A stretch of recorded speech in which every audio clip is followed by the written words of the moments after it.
Okay, without further ado, I'll just move on to Max and the exciting, some of the exciting stuff you're doing, Max. So, looking forward to this. Hi, can you hear me okay?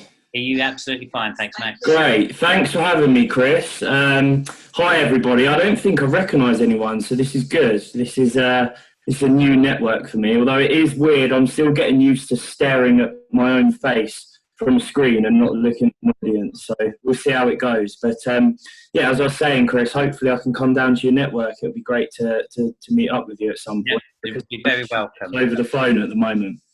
Yeah.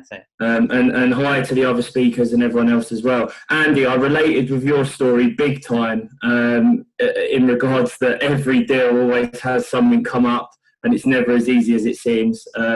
But just having the confidence to go in and do the next deal is amazing in my eyes. So it looks like you're doing some good stuff, mate. Well done. Hopefully we get to catch up one day. Thanks, Max. Wait, who am I? Max Rayner, professional property investor. It still feels weird saying that because sometimes I don't feel like a professional. I feel like a complete beginner idiot, and I don't think that'll ever leave. As long as you're doing new strategies every time, you're always learning. So, who am I? I'm a professional investor and developer. I have now been a property investor for 10 years, which is crazy. And I'll talk to you about my first experience with property in a bit. I'm a director at a company called Stuart Clinton Property, which again, I will talk about a little bit later in the presentation. Public speaker and coach. And Chris asked one fun fact that no one knows about me. Well, none of you know me anyway, really, apart from Julie.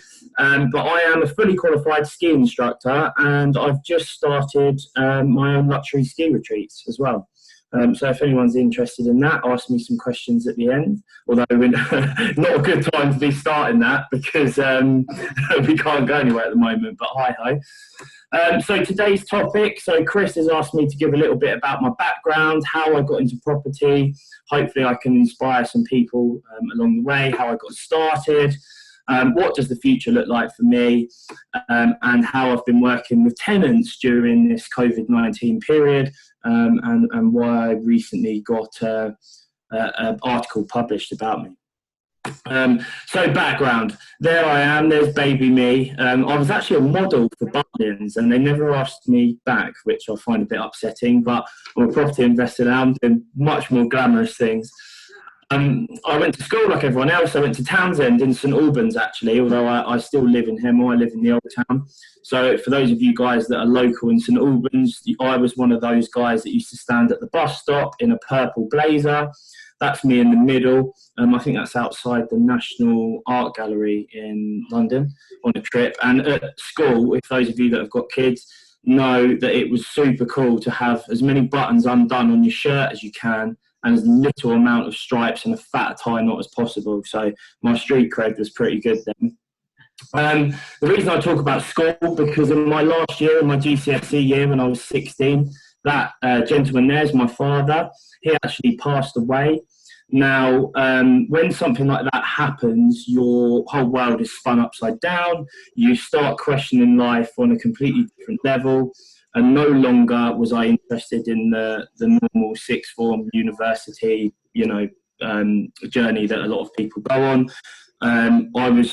He was my idol. He was a business owner. He was a bit of an entrepreneur. All I was interested in doing at that point was making him proud and earning some money. The reason I bring that up, however, is it is not a sob story. It is because this was my first property seed, if you like. My dad and my mum weren't together at the time, so me and my sister inherited my dad's property.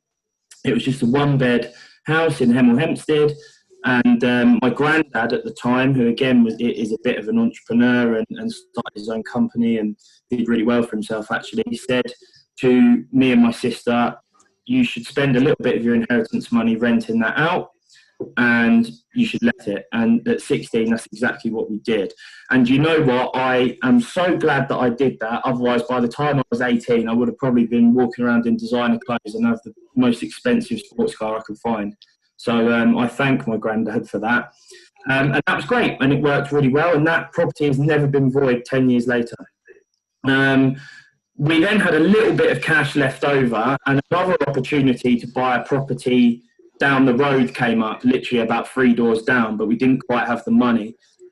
So my granddad lent us the rest of the deposit, we were buying cash. That was our first mistake, because we could have been leveraged and have a lot more now. But hey ho, you learn from your mistakes. At least we're on the ladder. And we bought another one. My granddad went in on the 60%. Me and my sister put 40% down, and we did the exact same thing. So what that allowed me to do, coming towards the end of my school years, is start to look at things that I actually enjoy. You know, I wasn't creaming it, but I had a bit of pocket money coming in that I could, you know, it didn't force me to go and get a job at Tesco's or go to uni or any of that stuff. And that was just around the time, for those of you that are local, that the snow centre opened. And to cut a long story short, I loved it. I'd been on a few skiing holidays before, and I went down the road of becoming a ski instructor, and went and did all sorts of qualifications around the world. And I used that as my way to travel. And I ended up getting pretty good. I did a lot of TV shows. I worked with celebrities. If any of you have seen The Jump, I was teaching on that. This is me on ITV2's Bad Bridesmaids, I think it was called. And I went to live in a resort in Switzerland called Verbier, where I stayed for a while. And then when I was about 22, I came back, and because as much as fun as skiing was, it was draining. It wasn't paid very well. The lifestyle was great, but it wasn't paid well. And, you know, I in my head, I came from a family of entrepreneurs, and I wanted to come back and earn some money. So I got a big, shiny 3-piece suit and got a sales job in London, which didn't work out too well either, because I don't like being told what to do. Anyway, around that time, this gentleman here, now this is Clinton Baker, and he is my best friend's dad. And he actually, he's from St Albans actually, he passed away just out of the blue, and we still don't know why. They still don't know, from looking at the autopsy, he just dropped down dead. So Alex, there he is, my best friend, came to me and said, look, Max, I know you've got a few properties. I want to get into it. How do we do it? And I said to Alex, I said, look, it's been great for me, and I would never have been able to be a ski instructor and afford to do all these nice things because I don't come from a wealthy family, but I still don't know what I'm doing. My granddad just told me to do it, and I did it. So I know that property's good, and by this point, our properties had almost doubled in value, so the capital uplift was there. I said, I know this is good, and I want to pursue it, and I've got all these positive experiences around it. So let's do it. But I said to him, it's like anything, and where a lot of people get stung is where they go and do something they think's a good idea, but they don't know how they're doing it. So we looked for property education, similar to Andy.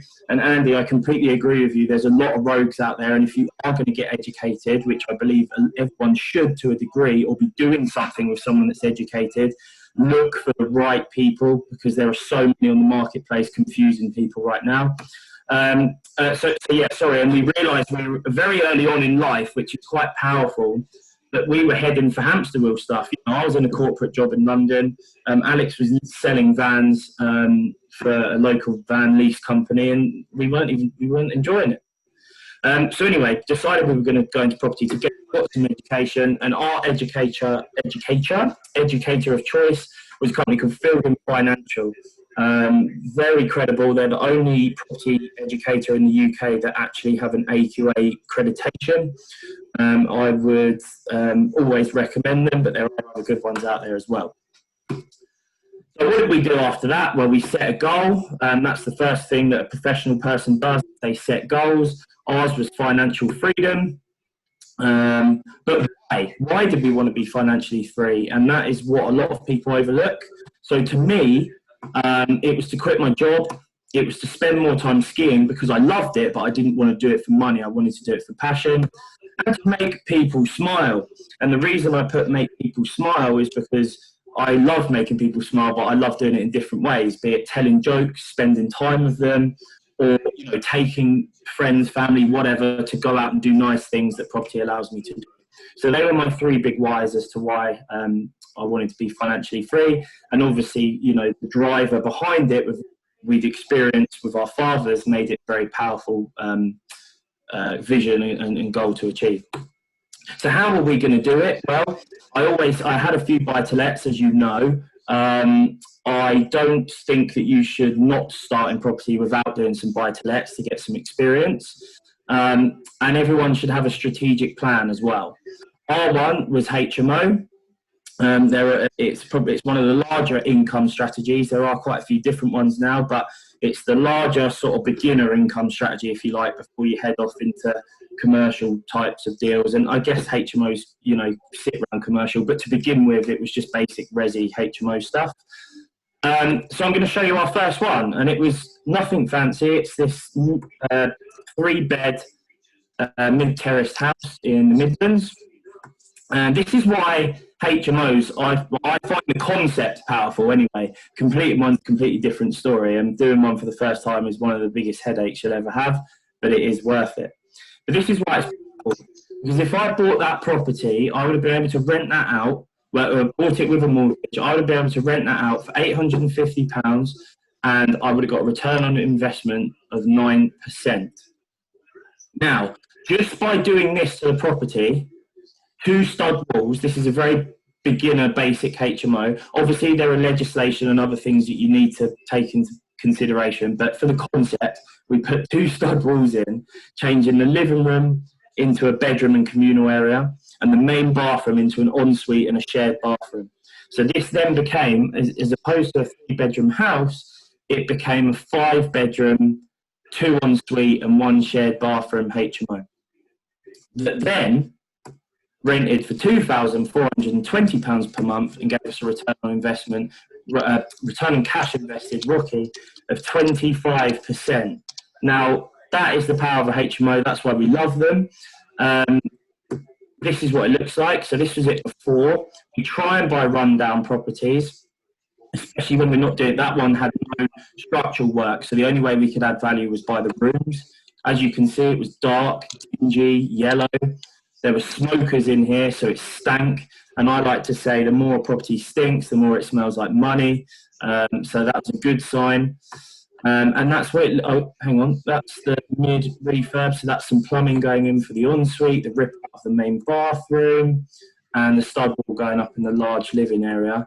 And it now, or a couple of years ago, looked like this. And that rented out to working professionals. We got our kitchen from the Landlords National Purchasing Group. I always get the LNPG. LNPG, Landlords National Purchasing Group, where we get amazing discounts. We always get a lot of our stuff from there. I'd recommend it if you haven't heard about it. It depends on how much property you've got. It's only 100, 200 quid or whatever. And if you don't make the saving, they refund you or roll your membership on. Yeah. So that's what it looks like now. That's our communal area.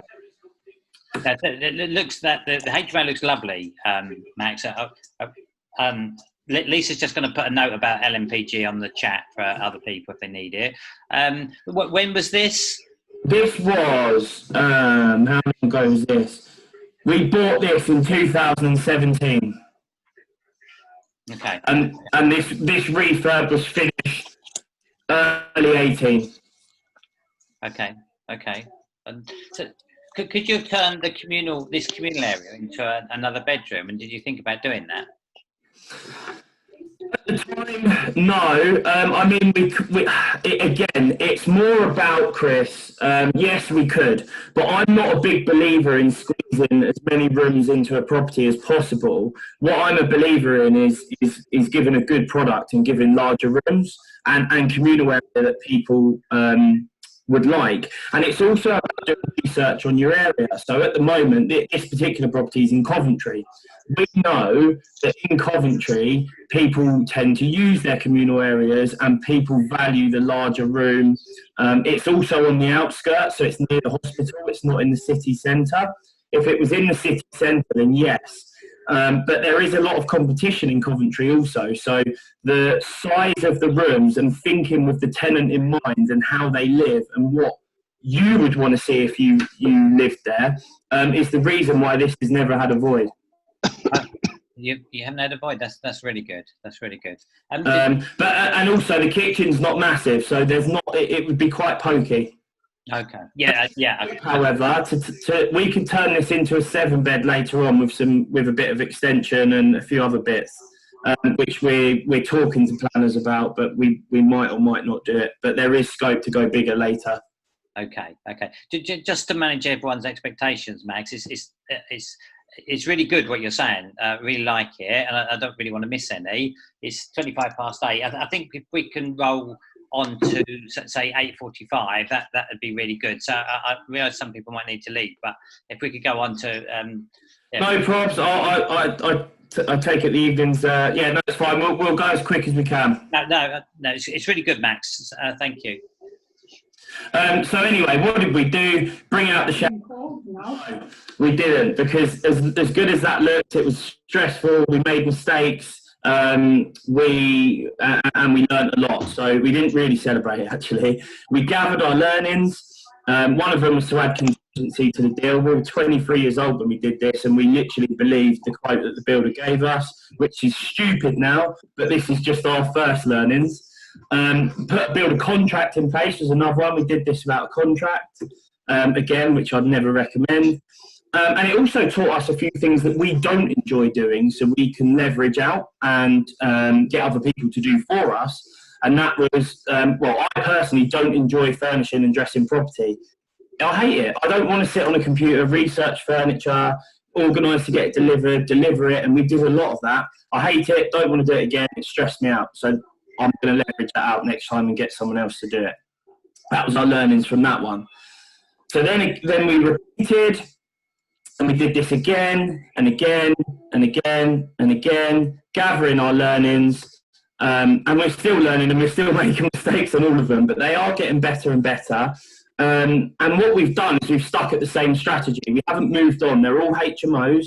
They're all properties that, we're trying to learn. We're trying to niche down so we can get it perfect. And once we've got the cookie cutter approach and we know exactly what we're doing and we've got systems, then we'll start exploring other strategies. And we sort of are now anyway, but it takes a long time to get this stuff right. No, education or no education, there's still unforeseeables and there's still learnings to be had on every property. So, is it worth it? Yes. Yeah. So you've sourced quite a lot of properties there, Max. I mean, yeah. How do you source your properties? A lot of it is through. A lot of it's through our connections that we've made. I really enjoy networking, so I'm out and about all the time, talking to people, calling agents.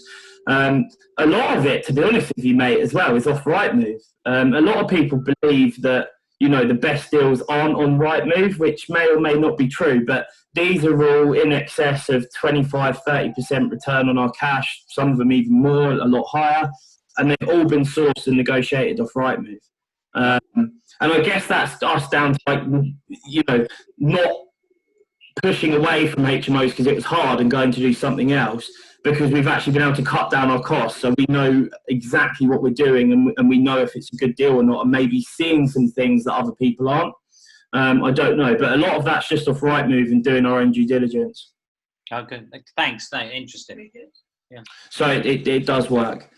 And then after that, in February 2020, I quit my job and I'm now doing property full time. So my financial freedom initial goal was pretty much completed within 3 years it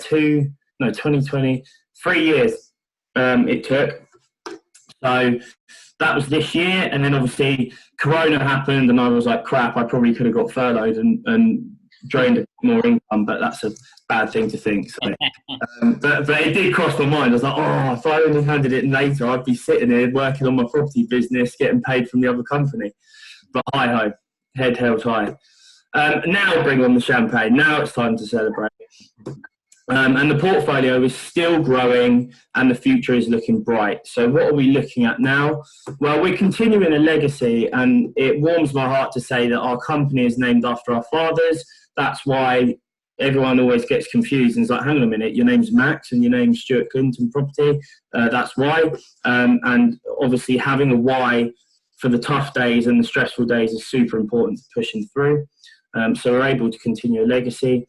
And we're looking at co-living spaces. Now, I won't go into huge detail of that because I'm conscious of time, but it's basically the next level of HMO. It's larger HMOs. It's it's closer to city centres. It's targeting real high-end, high-spec working professionals. And if you get it right, it can be very, very rewarding. And trust me, it gets sexy. So this is the one we're working on at the moment. It's a 15-bedroom co-living space. And the difference of this one is the rent is $10,800 a month and the return on cash invested is infinite. Because we're adding a lot more value, we can get a lot more money back out, basically. Now, I wouldn't recommend doing this to begin with, and it's taken us a lot of properties. And trust me, when you get into property, you eye this stuff up at the beginning. You have a bit of education and you're like, yeah, I can do that. Yeah, no worries, let's get that done. You can't. Make your mistakes. We've got our team in the area that we're looking to do this now, and we've hired a hell of a lot more professionals because you need to consult with people on this. You can't do it on your own. But that's what we're up to now, and we're really excited about it. We may delay the conversion of this property into a high-end co-living space targeted at working professionals, simply because of the times that we're in at the moment. So we're actually looking at negotiating with the council and some charities to give this to them for a few years to get some bulletproof cash flow and obviously help a crisis whilst planning's going on, and all that sort of stuff. So we may delay the conversion, but this is what we're working on at the moment. But again, it's just about being adaptive. Yeah. Diversification. So like I spoke about earlier, I run ski trips. Can I just ask, Tailored just to property investors as well. That huge place. What sort of people? What's your avatar? Who would you rent that to? That's going to be higher end working professionals in city centres that have just come out of uni, and you're selling them the lifestyle as well. So this is the sort of thing that's going to have really cool communal areas, not just a room with a table and a TV. It may have a pool, cinema room. An architect will be designing and looking at the way these people like to live. There'll be special bolt-on services like contracts with local gyms, dry cleaning service, and it's basically bridging that gap for people that can't come out and afford to rent their own flat straight away, or they can't rent their own property, but they've got a pretty decent job and they're still young enough to live the city life. This is for them. Hi, Max. Sorry, Anna here. Hi, and well done, by the way. Very good. I would just wanted to ask you, with HMOs, well, my understanding is, and please, clarify this for me, is that once they're at HMO, you can't turn them back into a living, a family living house. Yes, you can. You can. Yeah. Oh, so that's. Oh, I thought that once they were transferred to HMOs, you couldn't turn them back. I don't know where I read this somewhere. No, you can. Okay, and your new project... The size of it and the use class of it. If it's just a simple C4, it's not a problem. If you've applied for change of use, there may be a few hoops to jump through. I haven't actually done it myself, but you can, with planning or without planning, depending if you need it or not, and that's where you need to consult with a professional, you can do whatever you want to a property so long as you're allowed to do it. But, properties have their uses changed all the time, and HMOs can get turned back to a family home. This probably not, it's too big. There'd be other things to do. But in regards to my other ones I was looking at, yes, you can. Okay, so what's the square meterage or the meterage in this new one that you're having? I'll have to put it up off the top of my head. It's about 600 square feet, I think. 600 square feet. Ish. Yeah, big place. Thank you, thanks. Well done. Thank you. Anyway, you don't look more than 22. I'm 26. We're just getting started. I'm not retiring yet. Oh, we're going to see you in the papers. I hope so. Anyway, so we diversify, and I now do a tailored property networking ski trip. So for anyone that wants to take my details down, they'll be on the screen at the end, and you can by all means come on one of these. They're really good fun. And now I get to live by choice, and I'll skip through this, but this is just some lifestyle stuff, giving back to charity. I get to ski, drive nice cars, do skydives. That was me in Sydney last New Year's Eve. Just visiting some friends. I run my own network in Hemel Hempstead as well, called the Wealth Investors Network, although we are obviously not doing it at the moment, and we haven't decided to do it on Zoom, unfortunately, just because of time, but we do. And I also speak now. I get contracted to speak for Fielding Financial, which feels amazing, especially with the accreditations and the reputation that they've got, because I'm the youngest speaker that they have. So that feels really cool as well. Now, Chris has asked me to look at how I work with tenants and, well, how I've been working with tenants over COVID-19. So first of all, I've been sending them handwritten cards. At this period in time, you know, we're all losing money from everywhere. I haven't really met many landlords that haven't lost a little bit of income from tenants leaving or not being able to pay.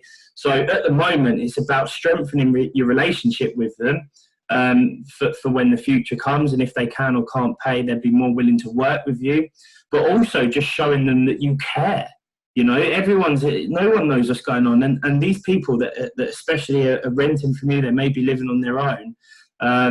They may not have any family to go and see, or they may not have any family near them. So just reaching out for a hand is important. And we've been sending survival packs as well. So in our pack, we send each and every one of our tenants an antibacterial multi-purpose spray, some rubber gloves, some wipes, and some chocolates and cookies as well. And there's some beers delivered to each house with a card, because who doesn't want a beer in a time like this to take the edge off things? Obviously, we did send Coca-Colas as well. We're not trying to encourage people that don't drink to drink.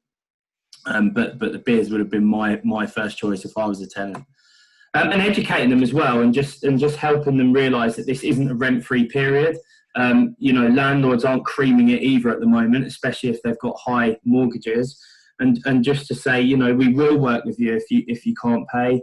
Of course we will. But you need to know that this isn't rent-free, and that if you can't pay now, that you will owe this money back.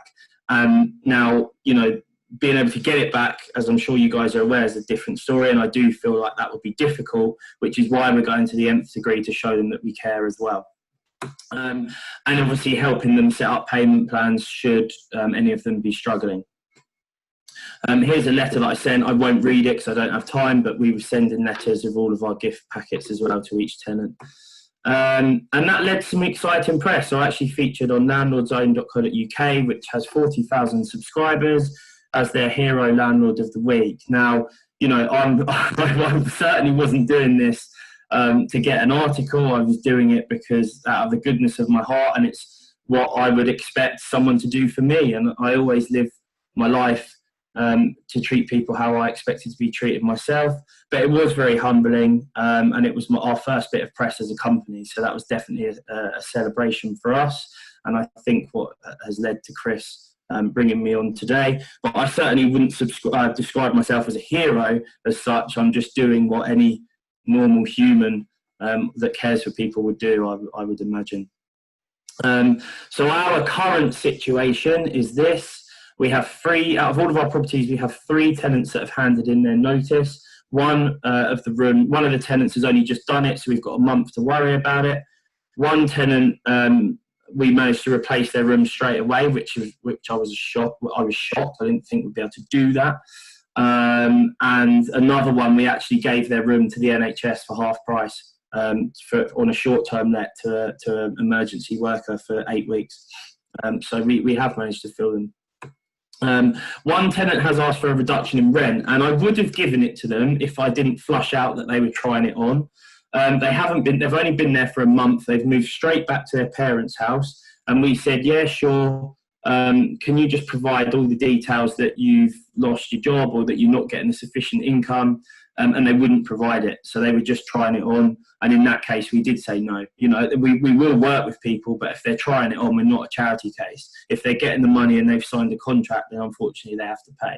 If they'd lost their job, it would have been a completely different scenario. But don't feel like you have to buckle, buckle at the knees for everybody. You have to treat every situation different. And the rest are full and our tenants are paying, which is we're very surprised about. We thought a lot more would leave. So it just goes to show that maybe, you know, HMOs are working a little bit more than I would have expected. And that's me. So I'm going to leave you with a quote that I always leave on the end of all of my presentations, and that I've learned in my 26 years of being alive, although I do realise I've got a lot long to go and I don't know everything. I'm not an expert. I always grew up, and a lot of people used to say to me that great things come to those who wait. Or good things come to those who wait. And I think that is absolutely not true, because in my situation, I believe that great things come to those who don't wait. And if you want something, if you're hungry enough for it, you've got a why and you've got a plan, there's no reason why you can't go out and get whatever you want. And that's me. So thank you very much for listening. I've got a website, you can go and check it out. I'm on LinkedIn, I'm on Instagram. We're really using this period to push our social media, so you're going to see a lot of tip videos and stuff coming from us. I rushed through that, but I'm 4 minutes earlier than you expected, Chris, from 8:45. So if anyone has any questions, I'm willing to take them. Thank you. Yeah, that was very good, Max. Yeah, if anyone's got any questions, please ask away. I can't see the video. We have a question for you, Max. First of all, well done on your journey in property. Thank you. Questions for you. First of all, are all your HMOs in Coventry or are they spread out? And the second question is, how much do you budget to change a normal house into an HMO house? Good question. I want to see your face. I'm just struggling to pull my video camera up. I don't know where it's gone. It's the lady with the pink hair. Pink hair. Yeah. Lockdown hair. Lockdown hair, yeah. I can't see you. I'm sorry. I'm not going to waste time. So yeah, on the smaller stuff, we normally budget first question: are they all in Coventry? No, but they are dotted around the Midlands. And again, I am not a huge fan of putting all your eggs in one basket.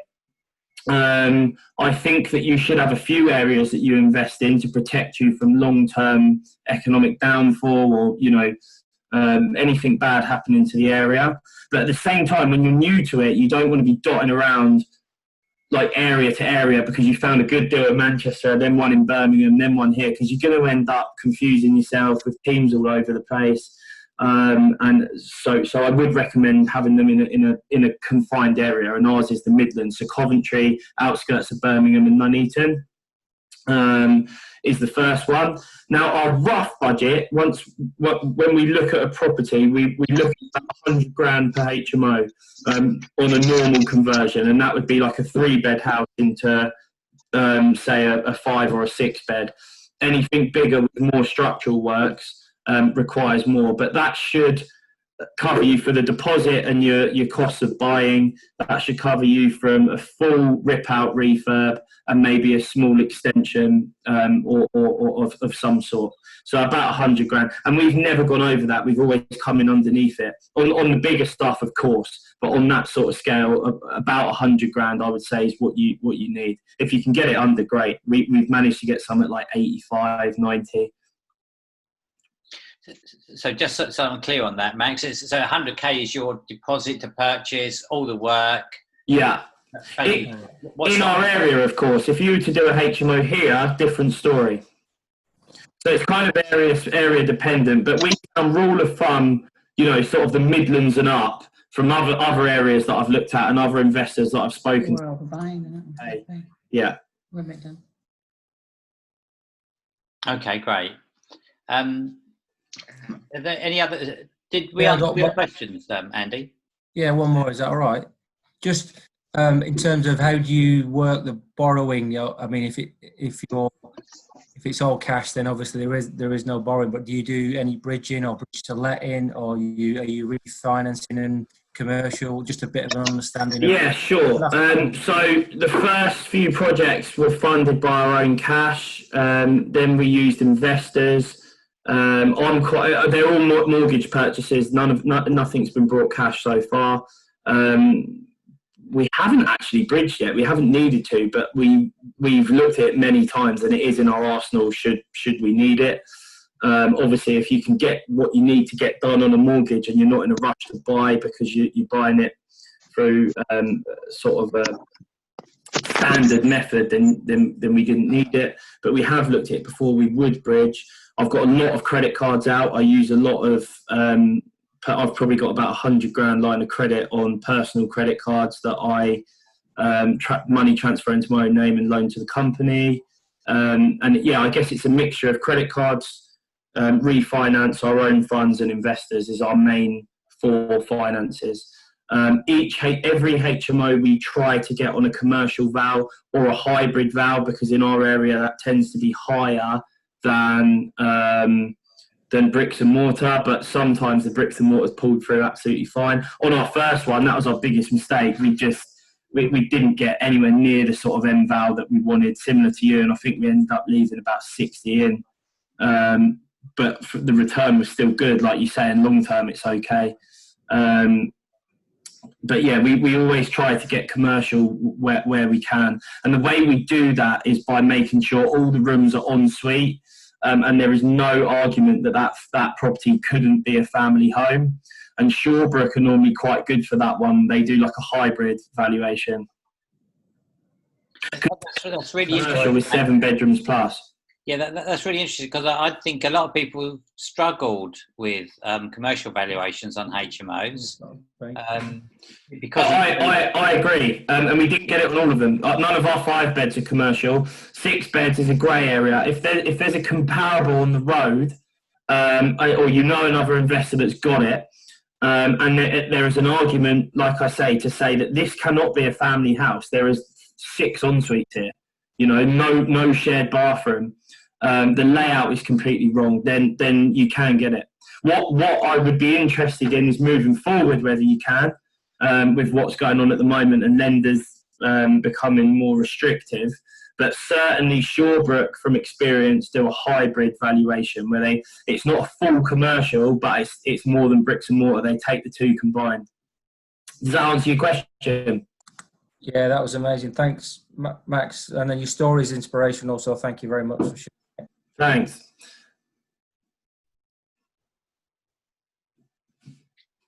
Any other questions?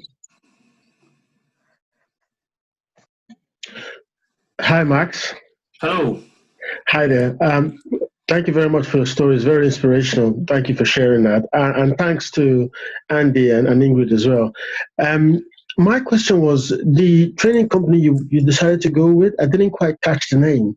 Their name, Fielding Financial is their name. I would recommend doing your own research. If you'd like me to put you in contact with them, I can. There are a few other property education companies in the UK that I also know through friends that are good as well. I do know that Fielding are the only accredited one in terms of like an AQA qualification. But there are way more rogues out there at the moment, and there are a lot of guys that, well, like myself, for example, I wouldn't qualify myself after 3 years of investing in property to start teaching people. I'm nowhere near enough experience for that. I've got to have years on me. And what I'd be looking for is who's behind them. If it's people that have been investing for a few years, scrap it. You want these to be gurus that have been investing for 30, 40 years and have been around every single cycle of property that you're likely to get. And in my opinion, there's only 4 or 5 of those educators around. There's a company called, they're called the Property Investors Bureau. Julie, you might know them. And they're actually doing the job at the moment of rattling some of the rogues and making the big companies go through an accreditation process to stop some of the bad information that's getting put out there, because there isn't really any regulation on the industry. But in regards to answer your question, it's Fielding Financial, and I would recommend them. Yeah, I'm just going to pick up where Max left off. The problem with property education is there is no regulation. The same as letting agents, there is no regulation. Anyone can wake up tomorrow morning and decide to be a letting agent. Anyone can wake up tomorrow morning and decide to be a property educator. And that's really frightening, because you are working with probably the most amount of money you would ever put into anything and your most serious asset.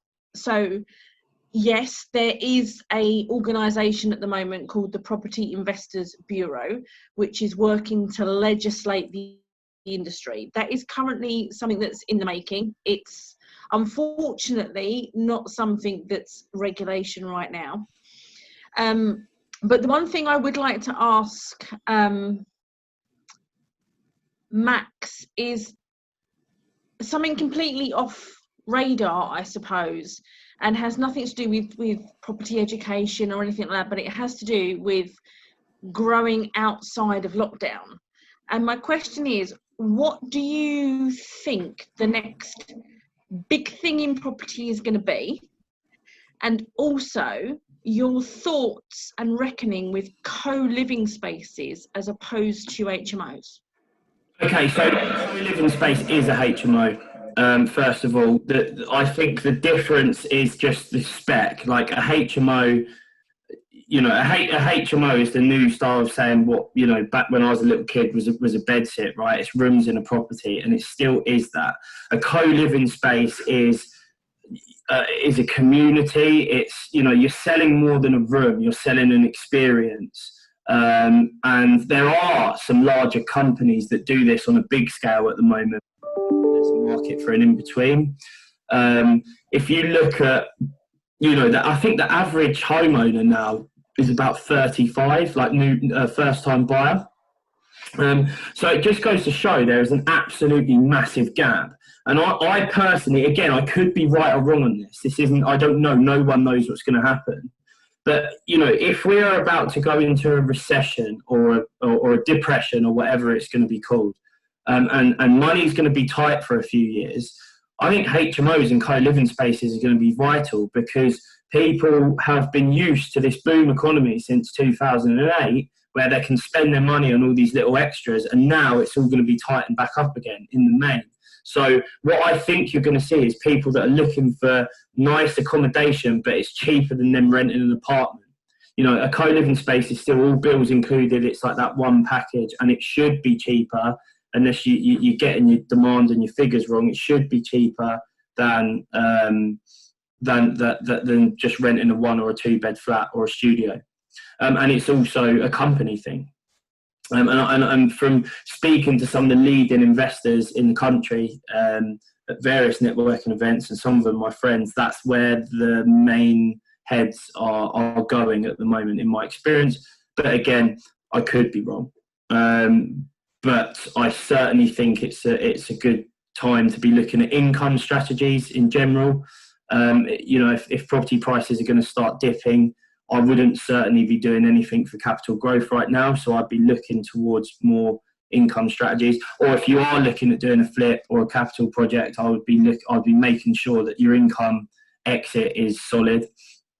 And that's, yeah. I think right now, unless you're getting an absolute steal, I wouldn't be putting my money into any investment right now. Not until the dust is settled, because we really don't know what's going to happen. You could try and buy something now because you're getting impatient in lockdown, and then you can lose the value by potentially 30%. We don't know.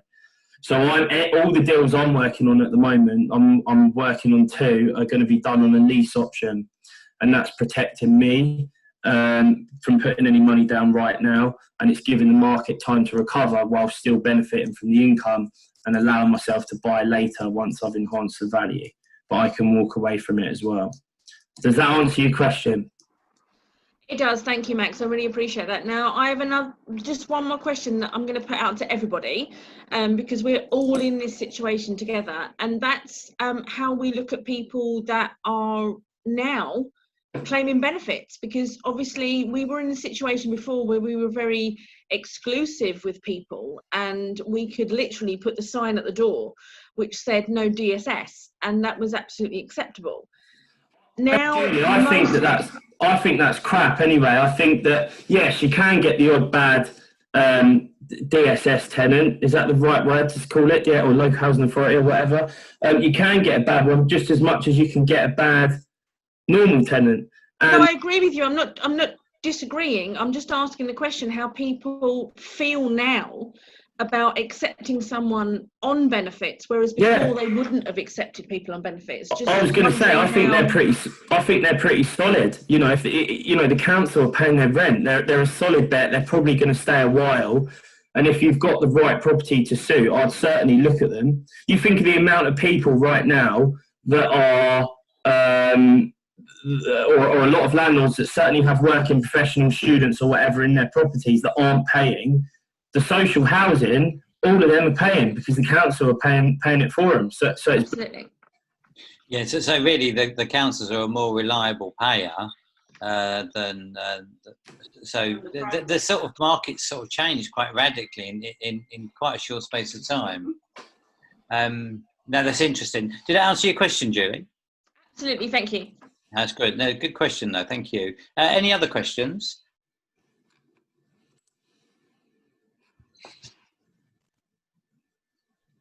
So Max, your story is quite inspirational, Max. I mean, obviously you're still a young man. You've done a lot in a short space of time. So well done to you. Seriously, well done. And thanks. Thank you very much. I appreciate it. And like I said, I'm not an expert. I'm still learning. I'm still making mistakes. But I think that, you know, sharing your mistakes and talking about it with other people and with others that are doing it is how you learn and move forward. Yeah, absolutely. And you know, every day's a school day, really. So we're all learning every day. No, that's really good. Thanks again, Max. Really appreciate it. Can you let me have the screen back? Give me the screen. Just briefly. That would be excellent. Max, you're being an only child. You must share. You must share. Very good, Julie. Very good.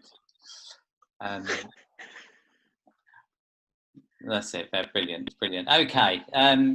So just a few things. Firstly, massive thanks to everybody who's presented tonight. Julie, Andy, and Ingrid. Well, Ingrid was part of it as well. Max was very good, and Sam is always worth listening to Sam. So thank you all very much. Really appreciated. If anyone's got any feedback, please send to me, because, you know, as I just said, every day's a school day, and I'm trying to run these as for everyone's benefit and for your interest.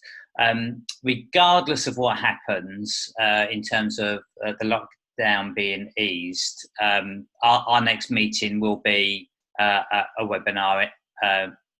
So on Thursday, the 4th of June, there'll be another a webinar with some guests. So I've got yet to confirm the guests, but the speakers. But I've got a couple of people who are very interested. And just like to say, just to round off, I hope you all stay safe, stay well, and can I just ask something? Yeah, sure. Sorry, Anna. Sorry, hi, Chris. So I just wanted to ask you, I had a question about serviced accommodations, and I just wanted to ask, you know, when you do a rolling contract, let's say you get a customer or that comes in. Tomorrow we're going to have a viewing in our house, one that was just being refurbished, but obviously we couldn't rent because they're not of COVID, etc. But we've got somebody interested, and we're going to go there tomorrow, but we wanted to do it as an SA contract.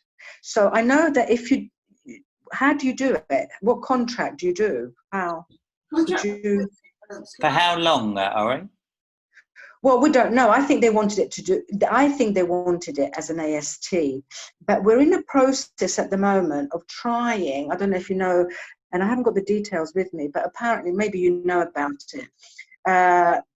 It's accountants that are met at a serviced accommodation platform that they did in the O2 Centre back in February.